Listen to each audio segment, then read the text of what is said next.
Assalamualaikum warahmatullahi wabarakatuh. Waalaikumsalam warahmatullahi wabarakatuh. Kembali lagi biasa ya di channel Ngopi Bareng Semegawan. Dan kita masih dalam rangka MPLS, Masa Pengenalan Lingkungan Sekolah SMK Swagaya 1 Purwokerto. Dan untuk pertemuan pada kali ini kita bersama Pak Kobul Irbianto akan menerangkan sedikit materi ya tentang MPLS, yang dimana nanti materinya tentang keagamaan seperti itu ya. Sebelum kita mulai materi pada pertemuan kali ini, ada baiknya adik-adik nanti kenalan dulu sama Pak Irbis ya, biar nanti kenal gitu seperti apa. Monggo Pak Irbis, mic-nya bisa didekatkan lagi sedikit. Assalamualaikum warahmatullahi wabarakatuh. Atau mundur lagi ya. Bismillah, alhamdulillah, salatu wassalamu ala rasulillah Sayyidina Muhammad ibn Abdillah wa ala alihi wa sahbihi wa mawalah wa la hawla wa la quwata illa billah, ma ba'd. Yang saya hormati pada Bapak Alpriza selaku host acara Ngopi Bareng Semegawan, masih dalam rangka kegiatan Masa Pengenalan Lingkungan Sekolah atau MPLS untuk tahun ajaran 2021-2022. Kali ini perkenalkan, sebelumnya saya Rio Kabul Irbianto, biasa dipanggil Pak Irbi, akan menyampaikan materi MPLS, yaitu pembinaan mental dan moral agama di sekolah. Perlu kami sampaikan di awal bahwa pendidikan dimanapun, sampai kapanpun adalah merupakan media ampuh untuk membentuk kepribadian seseorang ke arah kedewasaan. Terkait dengan pembinaan mental dan moral agama, bahwasanya ketika kita bicara mental dan moral, bahwa pendidikan moral ini sebenarnya yang paling baik itu ada di agama. Kenapa saya katakan di agama? Karena memang agama itu diturunkan oleh Tuhan untuk memberikan aturan-aturan yang ada di masyarakat, sehingga diharapkan nanti masyarakat itu memiliki moral yang baik. Bagi contoh yang paling mudah, bahwa di dalam ajaran Islam juga barangkali atau mestinya di ajaran agama yang lain, di sana juga agama memberikan nilai-nilai moral. Sudut pandang kami adalah dari ajaran Islam, karena kebetulan saya beragama Islam. Saya akan mengutip satu ayat dari surat Al-Isra ayat 23.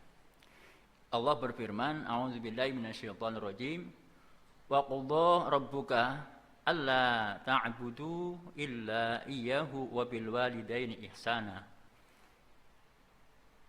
Yang artinya, dan Tuhanmu telah memerintahkan supaya kamu jangan menyembah selain Dia, dan hendaklah kamu berbuat baik pada ibu bapakmu dengan sebaik-baiknya.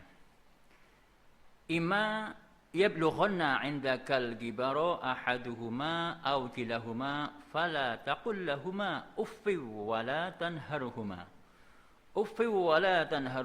wa qul lahumā qawlan karīmā.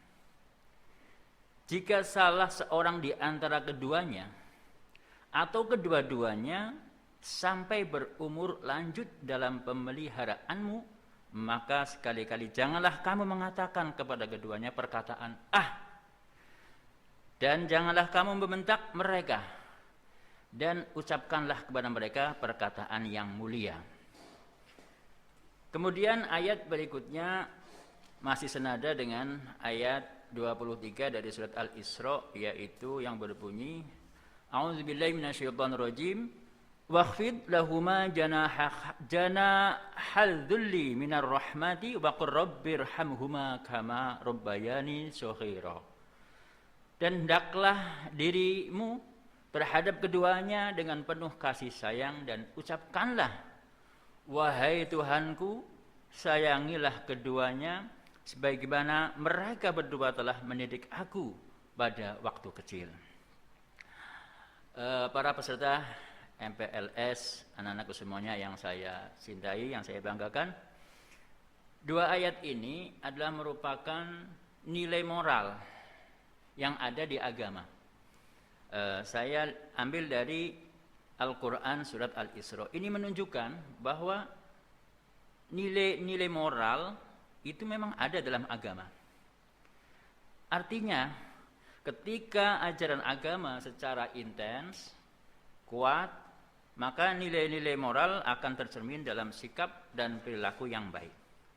Sebaliknya, jika seseorang tidak mendapatkan ajaran agama atau minim ajaran agama, maka nilai-nilai moral akan tercermin dalam sikap dan perilaku yang kurang baik.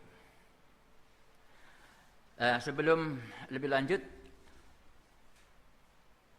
barangkali adik-adik, anak-anakku semuanya akan punya pertanyaan terkait dengan istilah mental, kemudian ada moral. Sementara kita juga ada istilah lain daripada moral, ada akhlak. Ya. Terkait dengan pengertian mental itu sendiri adalah satu keadaan jiwa seseorang yang dipengaruhi oleh pemikiran. Mental seseorang akan bisa dalam keadaan atau kondisi yang baik manakala cara berpikirnya itu juga positif. Sebaliknya, apabila seorang punya pemikiran atau berpikirnya negatif, maka nanti akan berimbas pada mental yang tidak baik. Ketika keadaan mental seseorang tidak baik ataupun baik yang dipengaruhi oleh pemikirannya, inilah kemudian akan tercermin dalam sikap dan perilaku, akan tercermin dalam perangai di dalam kehidupan sehari-hari. Kemudian orang akan memberikan cap kepada orang tersebut bahwa ia punya moral yang tidak baik. Ya, berarti kalau kita mau berikan satu penjelasan bahwa moral itu ya tidak berbeda antara moral dengan sikap dan perilaku. Ya, atau istilah lain adalah akhlak. Kalau pengertian moral sendiri sebenarnya berasal dari bahasa Latin, yaitu mos. Kemudian bentuk jamaknya adalah mores. Artinya adat istiadat. Ya. Kebiasaan yang kemudian muncul. Nah, tadi ketika seorang berawal dari berpikir positif, maka dia akan punya mental yang baik. Munculnya dalam adat istiadat, munculnya dalam moral ataupun akhlak itu pun akan baik. Anak-anakku yang saya cintai, peserta MPLS, bahwa selanjutnya yang paling terpenting adalah bagaimana sasarannya adalah guru, ya. Guru agama itu bisa mengajak kepada peserta didiknya agar memiliki kesadaran di dalam beragama. Karena kita ketahui bahwa usia remaja seperti kalian ini adalah usia yang mana memiliki gejolak jiwa yang nanti akan berimbas pada perkembangan mental dan moral. Ya. Dan ini akan turut di dalam mewarnai sikap keberagaman seseorang, akan mewarnai pola ibadah seseorang. Nah, maka tanggung jawab ajaran agama di sekolah ini tentunya ini menjadi tanggung jawab yang berat. Terutama ini saya sampaikan kepada guru agama. Maka yang perlu menjadi perangkat-perangkat penting ketika seorang guru agama di sekolah, walaupun tentunya tidak lepas juga tanggung jawab dari guru yang lain. Namun demikian ini menjadi tanggung jawab utama bagi guru agama, harus memiliki perangkat-perangkat di antaranya satu,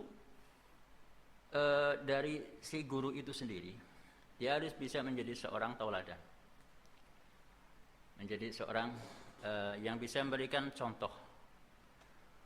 Kemudian yang kedua, pengetahuan atau ilmu yang menjadi bekal untuk menyampaikan ajaran agama di sekolah. Yang ketiga, perlunya adanya metodologi di dalam menyampaikan ajaran-ajaran agama di sekolah. Kenapa? Karena tidak jarang bahwa anak di usia remaja ini dia memiliki sikap kritis. Ya. Kadang-kala ditunjukkan dengan apa sikap kritis itu? Dengan kebosanan di dalam menerima materi. Ya, kebosanan ini atau kejenuhan ini yang kemudian muncul dari jiwa para peserta didik itu karena metodologinya yang monoton. Terkadang sifat penyampaiannya itu monolog, tidak dialog. Ya. Ini dibutuhkan satu dialog. Artinya di sini harus bisa mengajak peserta didik menjadi teman diskusi. Bukan sekedar kita ceramah, anak didik kemudian mendengarkan, kemudian disuruh bertanya, namun demikian akan tidak reaksi, tidak bersifat responsibel ketika guru di dalam menyampaikannya itu dengan cara yang monoton. Yang kedua, bahwa metodologi itu harus yang bersifat aplikatif. Aplikatif berarti di sini lebih tertuju pada kepentingan remaja atau masalah-masalah yang muncul di usia-usia remaja.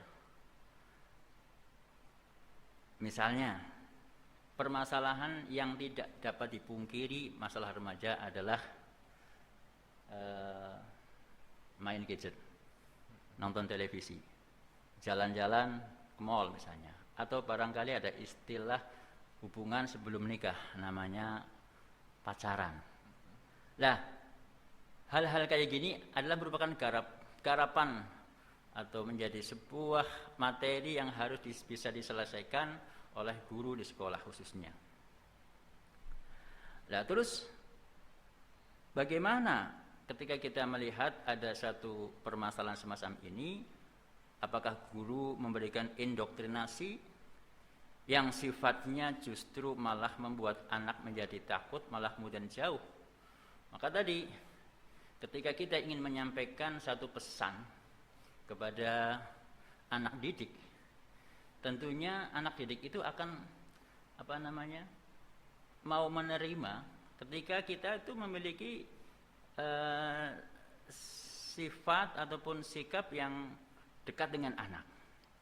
Maka tadi saya katakan bahwa metodologi belajar di sekolah itu ya lebih baik yang bersifat dialog, kemudian menyenangkan sehingga guru bisa dijadikan sebagai teman, atau bahkan anak didik juga bisa dijadikan sebagai teman sehingga mereka merasa dekat. Karena kita secara umum orang itu akan curhat dengan orang yang dianggap dekat. Nah, ketika kita akan menyampaikan hal-hal yang sebenarnya di agama itu dilarang. Bagaimana tadi saya sampaikan, misalnya pacaran, dilarang. Kemudian seorang guru menyampaikan dengan cara yang indoktriner, itu haram, misalnya seperti itu. Atau ketika kita mengajar di kelas, kemudian kita menyampaikan hal-hal yang sifatnya indoktrinasi ketika melihat sesuatu yang menurut si guru ini tidak sesuai dengan ajarannya, kemudian dengan mengatakan kafir dan seterusnya. Ini adalah hal-hal yang kemudian di mata masyarakat atau anak didik ini menjemukan, bahkan terkesan sangar. Agama ini akan menjadi terkesan sangar manakala dalam penyampaiannya juga bersifat indoktriner. Maka kemudian ada satu pernyataan salah satu ulama yang ada di Indonesia bahwa wajah seorang yang beragama itu tergantung pintu masuknya. Kalau pintu masuknya dari orang yang suka marah-marah, maka dia akan beragama dengan cara marah. Kalau pintu masuknya dengan cara keras, maka ia akan belajar menjadi orang yang beragama dengan cara yang keras. Namun sebaliknya ketika seorang beragama, berangkat dari orang yang ramah, menyampaikan dengan cara yang santun, maka ia akan belajar menjadi orang yang beragama, yang bersifat santun. Nah, maka selanjutnya bahwa ajaran agama ini haruslah bisa menjadi sebuah kebutuhan dari para remaja, khususnya untuk di jenjang SMK ini, agar nanti di dalam beragamanya itu tidak terkesan jauh ya. Misalnya agama itu jauh. Sekarang kita bisa melihat di kenyataan di masyarakat bahwa agama itu seolah-olah itu didekati manakala ada kematian, agama dekati ketika ada pernikahan, tapi setelah itu nggak butuh, lari. Karena apa? Menganggap agama bukan menjadi sebuah kebutuhan. Ada lagi, ini menjadi sebuah cara berpikir di dalam beragama bahwa Tuhan adalah zat yang mencipta, yang memerintahkan kepada kita agar menyembahnya, bukan karena Tuhan butuh disembah, tapi Tuhan menyuruh kita untuk menyembahnya karena Tuhan tahu bahwa kebutuhan menyembah itu adalah kebutuhan dari hambanya. Sehingga ketika kita itu menyampaikan perintah untuk sholat misalnya, atau pergi ke gereja bagi yang non muslim, seorang Kristiani misalnya, atau yang beragama Katolik atau yang beragama yang lainnya, itu dilandasi bahwa itu menjadi sebuah kebutuhan. Menyembah adalah sebuah kebutuhan, bukan karena kita menyembah karena takut neraka, bukan karena ada iming-iming nanti akan mendapatkan kehidupan yang damai di surga. Loh, kenapa demikian? Kita bisa pakai logika. Kalau misalnya Tuhan bertanya, apakah kalau aku tidak menciptakan neraka, aku tidak menciptakan surga, kemudian kamu tidak menyembah? Karena hakikatnya Tuhan itu disembah, bukan karena sesuatu yang menakut-nakuti atau sesuatu yang menjadi harapan kita.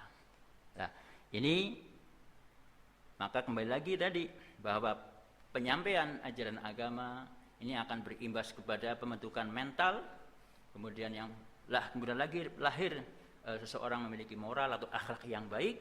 Ini juga sebenarnya menjadi tanggung jawab yang paling utama bagi guru-guru agama yang ada di sekolah-sekolah.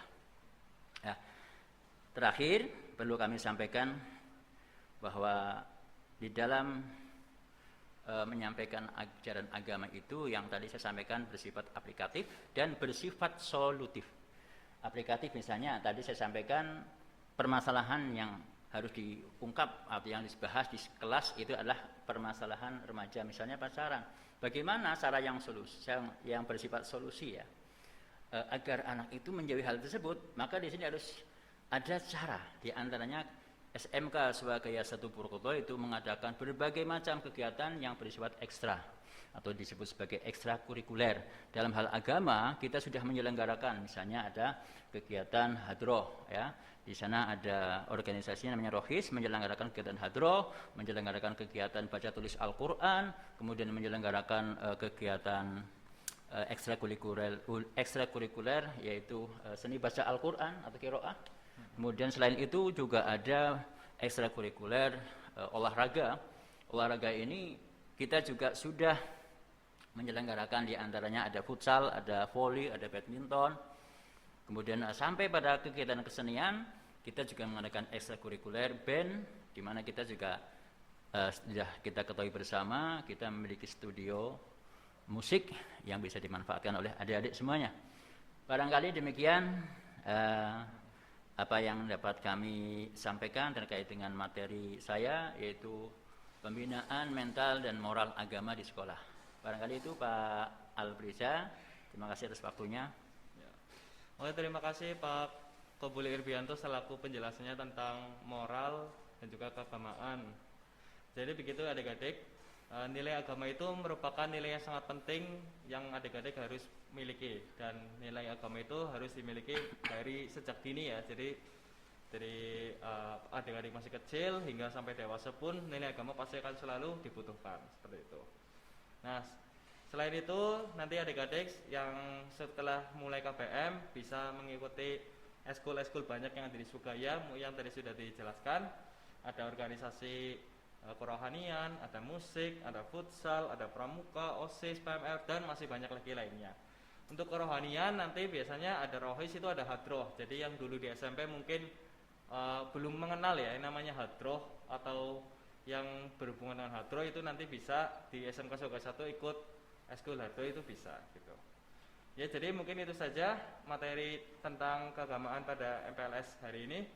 Ngopi bareng Semegawan, SMK bisa sebagai satu istimewa.